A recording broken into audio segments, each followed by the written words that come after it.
Welcome to another episode of Sports and Discourse. I'm your host, Derek Stevenson, and today, um, man, I'm just watching golf. Honestly, my fantasy football teams in both leagues they laid an egg this week. Man, I got hit with the injury bug, and yeah, man, it's a wrap for both of my teams. So I kind of turned football off a little bit early. I'm gonna just get back at it tomorrow night, but so yeah, I'm just watching a little bit of this Ryder Cup. Currently, United States is giving Europe the business, so I'm always excited about that. Um, I love golf, man. A whole lot of people that I interact with on social media not really into golf like that, but I love golf. I'm always down to play a little bit of golf now that I'm older and less athletic and more out of shape. But anyways, enough about that, man. While I'm sitting here, while I was watching golf, I was doing a little bit of just browsing the internet or whatever, and I happened to see where apparently Kareem Abdul-Jabbar had made a comment, and he said that there's no room for players who are willing to risk the health and lives of their teammates, the staff, and the fans simply because they are unable to grasp the seriousness of the situation or do the necessary research. And what he was referring to was players refusing to be vaccinated. And I don't know if you've been paying close attention or not, but it's starting to come out where more and more athletes are starting to be like, man, I'm not really interested in receiving a vaccination. And I'm not really sure all the particulars about each state law or versus the actual like professional sports league, what their mandates are. But as far as I know, I had heard that Andrew Wiggins for the Golden State Warriors had decided that he was not going to take the vaccination and he was going to um, be a non-participant in home games. So I guess he's currently allowed to play on the road games, but according to maybe it's a state law. Uh, like I said, I'm not really for sure about that part, but he's gonna be missing his home games with the team. So that's kind of starting to basically create a lot of chatter. I think maybe Kyrie Irving is in the same situation where he had made a decision also to refuse to be vaccinated. So he's going to actually be missing all of his home games too. So basically, you will have players making this decision and they be ultimately missing half of the season. So that could really affect the landscape of the NBA.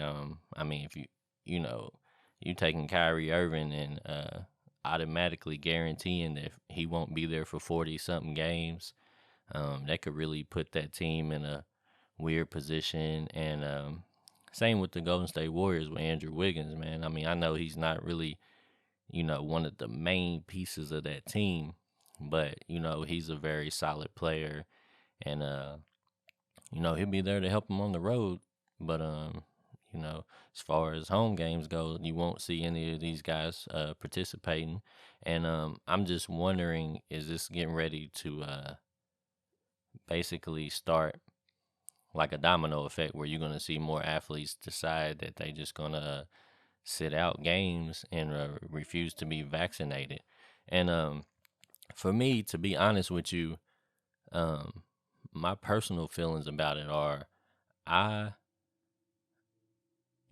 I joined the military, so I know for a fact that I've been shot up with all kinds of stuff. And to be honest with you, when I joined, I was 19 years old, and I really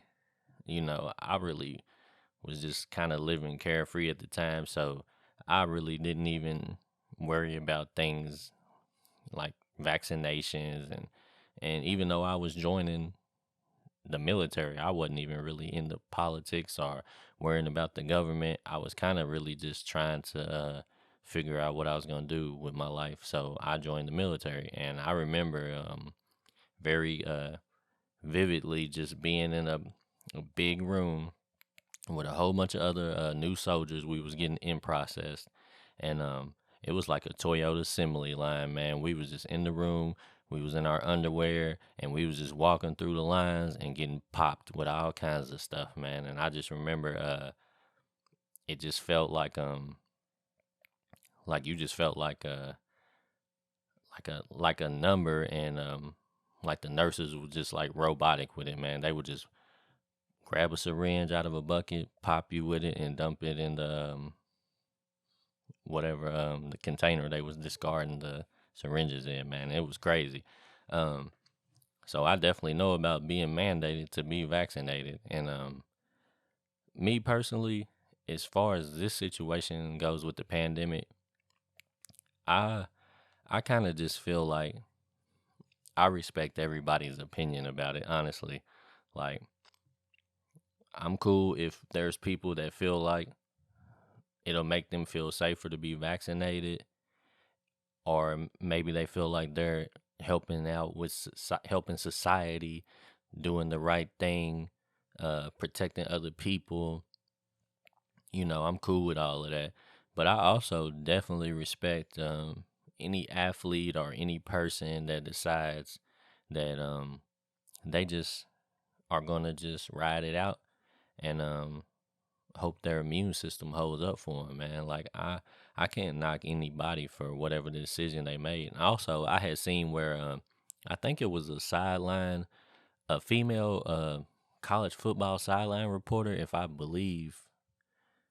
uh if I remember correctly. I think she was doing college football, and she was pregnant, and I think she just walked away, and she, respectfully, she said, at the time I'm pregnant, I just made a decision with my husband that I think we just gonna have to, let this go for a little while. And I guess she's at least gonna wait until after she completes her pregnancy and her baby's alive and kicking, and then maybe she might revisit it. I'm not sure, but that's kind of the vibe I was getting from her statement. I wish I could remember her name, but it escapes me at the minute. But yeah, I really, I'm not a fan of mandates and things of that nature, man. Like, I just feel like I think there's things that should just be left up to people to decide for themselves and their own families. And yeah, that's just kind of where I stand with it. I don't really like the idea of people being fired, or people being forced.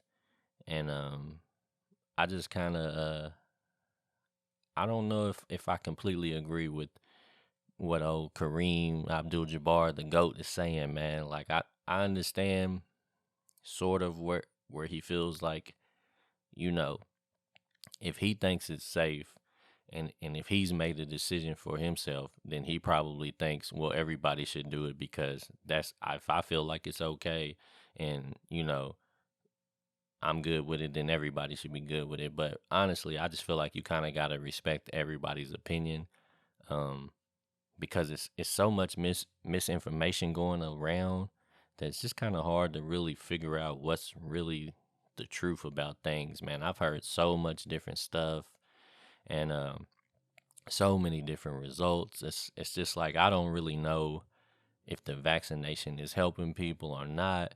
I don't know. Some people are saying the vaccination is the actual Delta variant. Some people are saying that people that are vaccinated are still catching COVID. Some people are saying that it's helping people uh and stopping them from catching COVID. So I don't really know what's really going on, to be honest with you. But me personally, I just feel like um I think you should leave it up to everybody to just decide for themselves, and I respect everybody's decision, whether they decide to take it or whether they decide to pass on it. And whatever your reasons may be, it's cool with me. There's lots of reasons for taking it, and there's lots of reasons to pass on it. So either way it goes, I'm pretty much I'm gonna be in support of the players just making their own decision for themselves. So, is it gonna affect the NBA? It might affect the outcome of of next year's champion. But ultimately, if Andrew Wiggins and Kyrie Irving decided that vaccination is not for them, I'm cool with that, man. And I hope everything works out well for them and for all the rest of the players and the organizations and the fans and everybody that's tied to the sports.